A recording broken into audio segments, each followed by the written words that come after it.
अस्सलाम वालेकुम। कैसे आप सब? उम्मीद है कि ठीक होंगे। जहाँ भी हों खुश रहें। अल्लाह आपको सेहत अता फरमाए, हर बीमारियों से बचाए। आमीन सुम्मा आमीन। और इस वक्त दिन के 3 बज रहे थे और मैंने यहाँ पे व्लॉग स्टार्ट कर लिया था। तो यहाँ पे मैं भी आई हूँ नीचे से।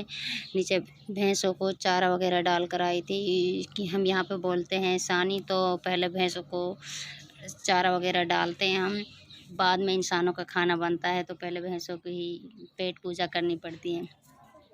और फिर उसके बाद में हमें पहले जब अज़ान लगती है 2 बजे जोहर की, तो उससे पहले मैं जो चाय झाड़ू वगैरह कर कर और बर्तन धोकर चली जाती हूँ नीचे से।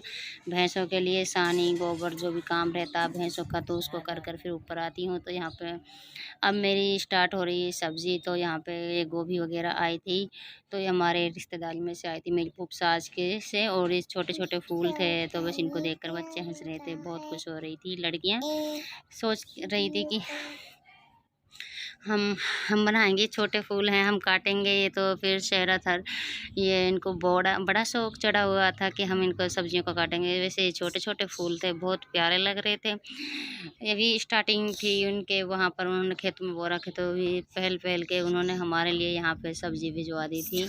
और वैसे आलू गोभी मुझे इतनी स्वादिष्ट नहीं लगती जितनी इससे ज़्यादा तो आलू बैंगन की सब्ज़ी अच्छी लगती है। और इसके लिए मैंने आलू मंगवाए थे नीचे अपनी शॉप से। तो इसमें आलू ज़्यादा डालती हूँ क्योंकि आलू ज़्यादा खाते हैं, इतनी गोभी पसंद नहीं है घर वालों को। तो बस आलूओं को छाँट छाँट कर खाते हैं। बैंगन हो या गोभी हो, इनमें बस आलू ज़्यादा डालते हैं हम। तो आलू ही कोई लोग ज़्यादा खाते हैं। और नहीं, हमारे घर में इतनी पसंद नहीं किसी को भी, लेकिन किस किस को पसंद है वो ज़रूर बताइएगा। आलू गोभी की सब्ज़ी किसको पसंद है। वैसे इसको बनाते हैं बहुत प्यारी लगती है। और इसके बाद में यहाँ पे शहरत शमायरा को रखने लगी है और वो रोने लगी थी। तो मैं यहाँ पे जल्दी जल्दी से बस सब्ज़ी रख दी है, चढ़ा दी है। और बहुत प्यारी लगती है दिखने में बहुत। और इसमें हल्दी होती है ना, तो जो बहुत प्यारा लुक होता है इसका, मुझे बहुत अच्छी लगती है। तो मैं इसका तो यहाँ पे तो ये थी सुबह का वक्त। तो सुबह को मैं बना रही हूँ आलू के पराठे। तो यहाँ पे मैंने सोचा कि ये आलू की सब्ज़ी बची हुई थी, तो उसको कोई खाने वाला नहीं था। तो जो शाम को जो खा लिया बस ऐसे ही बगैर मन के खा लेते हैं। और तो वो जो बची कुची हुई थी ना, तो उसको फिर मैं यहाँ पे मैश कर कर आलू के पराठे बना रही हूँ। तो वैसे मुझसे काफ़ी बड़े बड़े बनते हैं, छोटे पराठे बनते नहीं। कैसे बनाते हैं, लेकिन ये 2 परत के पराठे हैं और बिल्कुल पतले पतले। और सर्दियों में तो अक्सर कर कर न वो इतने पराठे में भरते हैं और बनाते हैं, तो इतने में ठंडा हो जाता है आटा, तो वो बढ़ाया नहीं जाता।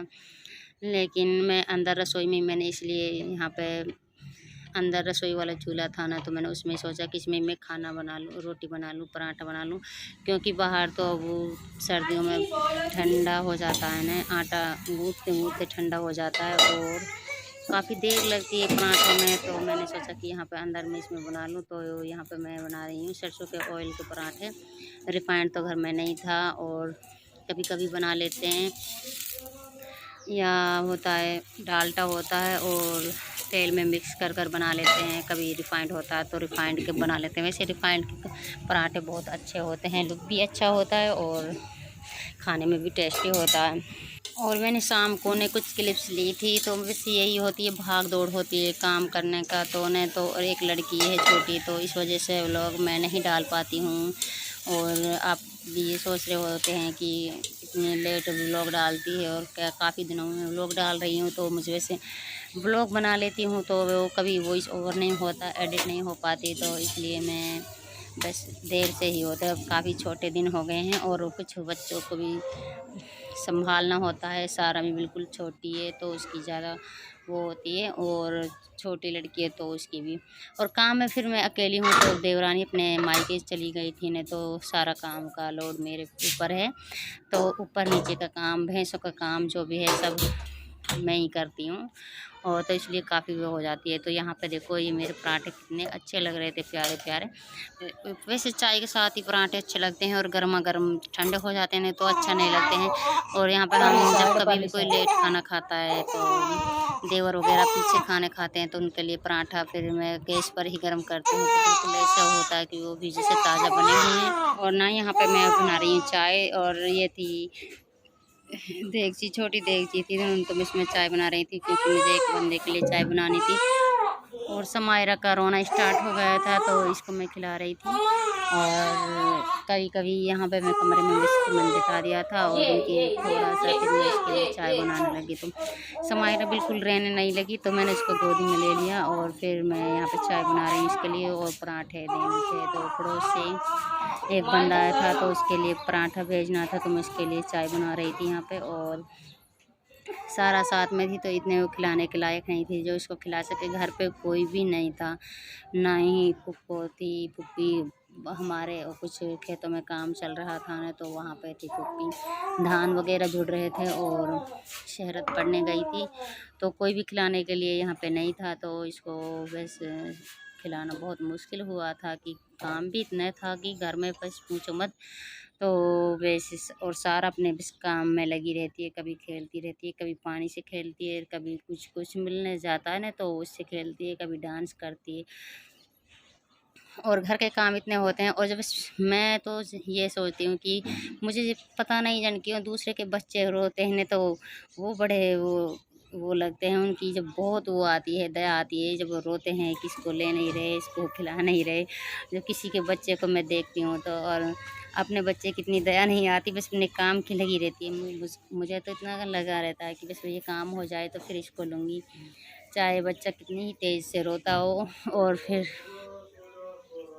समायरा रह नहीं रही थी तो मैं इसको इसे भूख लगी हुई थी ना तो और दूध पिलाने का वक्त था तो मैं और वहाँ पे भी जल्दी लग रही थी तो बस मैं यहाँ पे चाय बना रही थी। और बस मैंने छोटी गुड़िया को अंदर लुटा दिया कमरे में और थोड़ी देर के लिए यहाँ पे बस मैं पराठे गरम कर दूँ।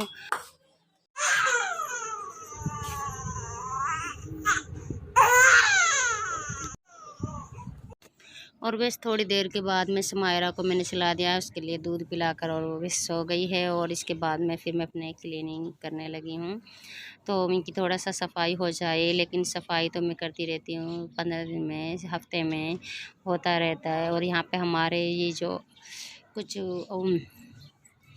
ये ओपन हाउस है तो कुछ मिट्टी धूल मिट्टी वगैरह आ जाती है खेतों से, तो वैसे इनमें जल्दी जल्दी से करना पड़ता है और काफ़ी ज़्यादा गंदा हो जाता है तो किसी से वगैरह। और ये डोर जो भी थी विंडो वगैरह इनको मैं सबको साफ़ कर लेती हूँ। और फिर इसके बाद में वो अभी सोई हुई थी और फिर उसके बाद में शहरत आ जाएगी स्कूल से और पुप्पी भी आ जाएगी तो कोई ना कोई खिलाने के लिए ज़रूर होगा। और शहरत स्कूल से आते ही अपने बस कपड़े वगैरह चेंज करती है तो उसके लिए मैं चाय वगैरह बना देती हूँ तो फिर अपने मस्जिद के लिए पढ़ने के लिए चली जाती है।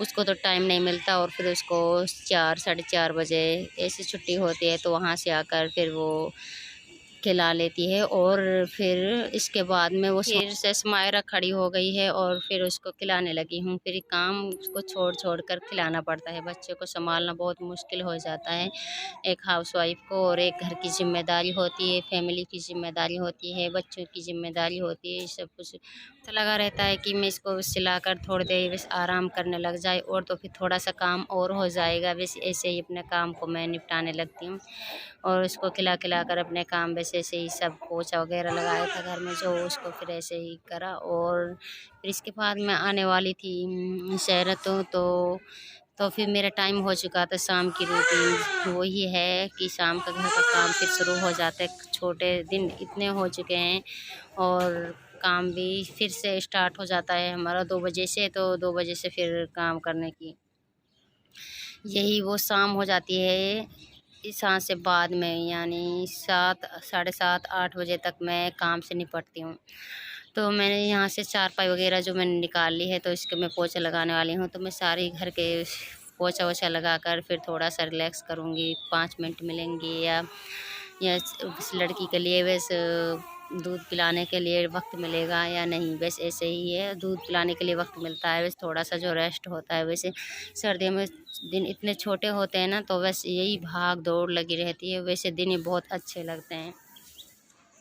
काम में गुजर जाते हैं और कुछ इसमें तंदुरुस्त रहता है इंसान और कुछ हेल्थ वैसे अच्छी रहती है और मौसम भी वैसे काफ़ी अच्छा है। और तो फिर सारा को खिलाने के लिए शहरत आ चुकी थी, तो मैं यहाँ पे पोछा वगैरह लगा रही हूँ। तो कि पोछा मैं कितना ही लगा लूँ तो ना हमारे यहाँ पे जो इसके धब्बे थे जो पेंट वगैरह होता है दीवारों पे तो छिड़क जाता है। तो इस पर पत्थर पर जो टेलें बिछी हुई हैं तो इस पर छिड़का हुआ ना, वो छूटा नहीं था। तो जब मैं पोछा लगा लेती हूँ तब भी ऐसा लगता है कुछ भद्दा सा दिखाई देता है।